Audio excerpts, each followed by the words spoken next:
All right, today we are diving into something called option games. It's a really powerful way to think about making your move when the stakes are incredibly high. Pretty much every big decision we make, whether it's for our business or just in life, is basically a high stakes game. The thing is, you're never just making a choice all by yourself, right? You're always thinking about or reacting to what somebody else is going to do. I mean, think about the classic rivalries, right? Coca-Cola versus Pepsi, Boeing and Airbus, or even Tesla and BMW. Every single move they make is a response to the other. But hey, this isn't just for massive companies. It's you bidding on a house. Every offer, every counteroffer, it all matters. And that brings us to the big question, the one that's at the heart of pretty much every strategic choice you'll ever face. Do you go all in? Do you commit and invest first, hoping to grab that first mover advantage? Or do you play it cool, stay flexible, and just wait and see? And let me tell you, the stakes are huge. If you get this wrong, it can be seriously costly. But if you get it right, well, that's how you get the ultimate advantage. So that's what we're going to figure out today. Okay, first up, the strategic tug of war. Let's really get into the core conflict behind every one of these big decisions.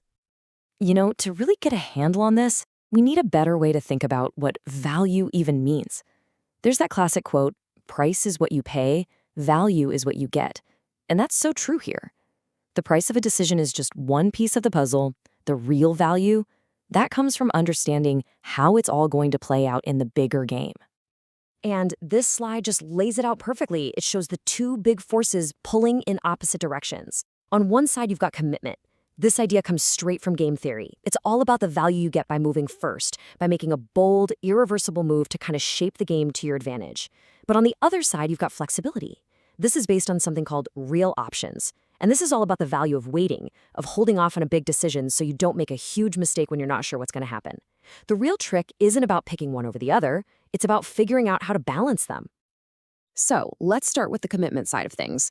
Let's talk about thinking inside the box and how game theory can help you predict what your rival is going to do next. Okay, the big idea here is something called the Nash equilibrium. Now, I know it sounds super complicated, but the concept is actually pretty simple. A Nash equilibrium is just the point in a game where nobody has a reason to change what they're doing, as long as nobody else changes either. It's kind of like the game's natural resting point, the most likely rational outcome. Let's make this super concrete. Picture two companies, let's call them Firm P and Firm S. They're in a race to develop autopilot cars. This little box here, the payoff matrix, shows us how much money they could make, in millions. So, if they both wait, they each get 300 million. If one of them invests while the other waits, the one that moved first gets the whole market, 400 million. But if they both decide to invest at the same time, they have to split the market, and they each only get 200 million. So, how do they decide what to do? Well, let's put ourselves in Firm P's shoes for a second. Look, if Firm S decides to wait, Firm P can get 400 million by investing versus only 300 by waiting, so investing is better. Now, what if Firm S invests? Well, then Firm P gets 200 million by investing versus 0 if they wait, so investing is still the better move. See? No matter what Firm S does, Firm P is always better off investing. That's what we call a dominant strategy. And since the game is perfectly symmetrical, the exact same logic works for Firm S. So what's the inevitable outcome? The Nash equilibrium is that they both invest, and they both end up with 200 million.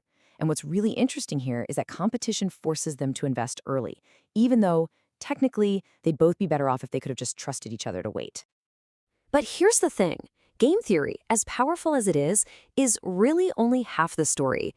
It assumes we know what's going to happen. So now let's bring in the real world. Let's add uncertainty and see how the power of the pause can totally change the game. Because, sometimes the smartest move is to just not make a move, to wait.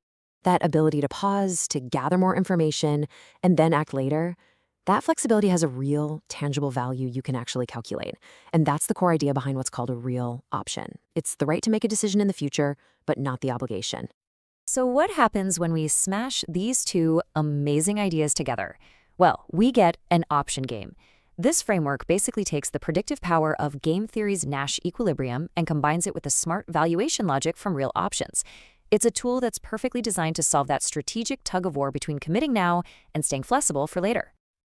All right, now for the really cool part. Let's actually solve an option game step by step. We're going to use a great example, two companies bidding against each other to buy another firm. This is the classic scenario that option games were built for, right? The future is uncertain. The market could go up, it could go down, and you've got competition. Your rival is trying to decide whether to bid or to wait. So the big question is, what is this opportunity actually worth to you right now? The way we solve this is actually by working backward in 3 simple steps. First, we're going to map out all the possible payoffs in every future scenario. Second, for each of those future scenarios, we'll figure out the Nash equilibrium, the most likely thing to happen. And then third, we use that option valuation logic to bring all those future values back to today. And that will give us the true value of the opportunity right now. Okay, let's start with the upcycle game. This is the scenario where the market is booming. Let's look at it from bidder A's point of view. If bidder B waits, A gets $1 billion by bidding, which is way better than the $750 million they'd get by waiting. Now, what if B bids? A still gets $500 million by bidding, which is better than getting 0. So bidding is bidder A's dominant strategy. Now bidder B sees this, and they know that if they bid, they'll lose $500 million. So they're not going to do that. The clear outcome, the Nash equilibrium here, is that bidder A bids, bidder B waits, and A walks away with a target and a $1 billion payoff. Okay, now for the down cycle scenario. Here, the market's weak, and there's just no value to be created from this acquisition. So you can see, no matter who does what, the payoff is always 0. The only rational move for both companies is to just wait and do nothing. So the Nash equilibrium here is just 0 for everyone. Okay, so now we bring it all home. We've used game theory to figure out 2 possible future outcomes for bidder A. They get a $1 billion payoff if the market goes up, and they get 0 if the market goes down. The final step is to figure out what that chance, that opportunity, is worth today. And that's where the real options part comes in. We use option valuation to weigh the probabilities of each scenario and pull those future values into the present. And what's the result? The true strategic value of this opportunity for bidder A right now is $530 million. Look, this isn't just some abstract academic exercise. Let's talk about how you can actually apply this way of thinking to your own strategic moves. What this framework gives us is a much smarter, more complete valuation tool called Strategic Net Present Value. It's not just your standard NPV from a spreadsheet. It's the direct NPV plus that strategic value we just calculated. It's a number that actually reflects the value of your flexibility, the impact of your commitment, and the moves of your rivals.